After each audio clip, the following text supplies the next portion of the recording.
nyuma yabyo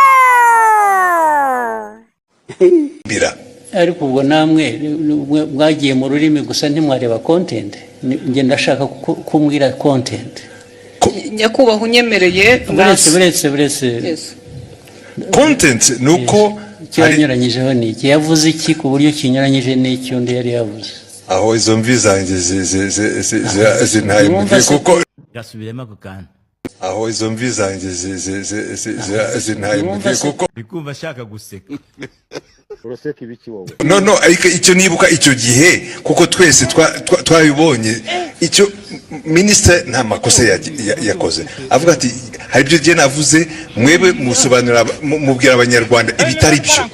Yes, ariko ntabwo wavuga utyo gusa utavuga ibyo ari byo nawe ya muri aka kanya mu mbabari nizo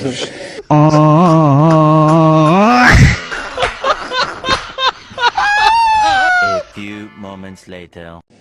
Magurutse ngira ngo nkemure iki kibazo n'umuntu yandikiye arambwira ati ndabizi ko wabikurikiye saba ijambo ukemure ikibazo noneho iyo interpretation yaratanduka Chelsea discover yakubisemo nk'uwiterera urwenya ntabwo byari ibintu biremereye ariko minister aravuga ati mama Rwagasabo yarakurikirwa cyane aba bakurikira bakeneye amakuru atomoye aziruruje gihamya ejo nabonye abantu binyuraguramo abantu bagashaka gucabiranya akabagarura abatoya sobanura kugeza ubwo banashaka kuvuga ati rwose ntabwo mbyibuka ibyo bintu kandi wahagurutse usabye ijambo ntabwo mbyibuka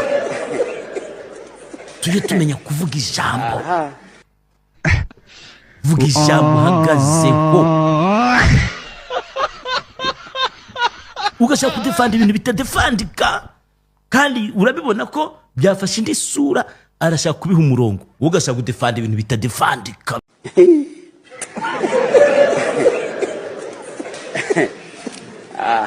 before that Scovia wenda rwo gusubiza ariko wiseguriraga iki ko nashubije minister ndi umunyamakuru muri urwo buryo n'ubu ndacyasaba imbabazi yeah ibishoboka ahubwo azagusaba imbabazi ariwe.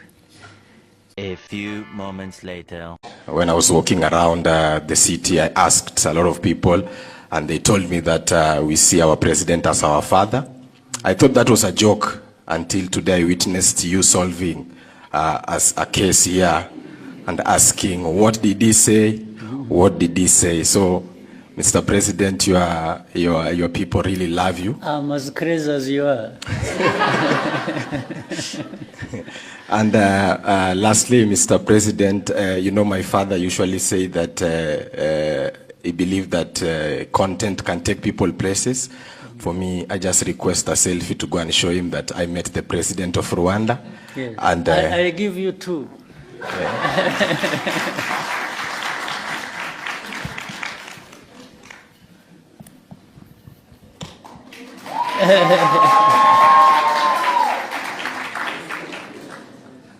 Do I have to stand or you'll do it?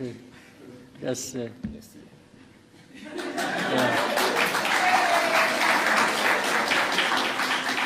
Okay.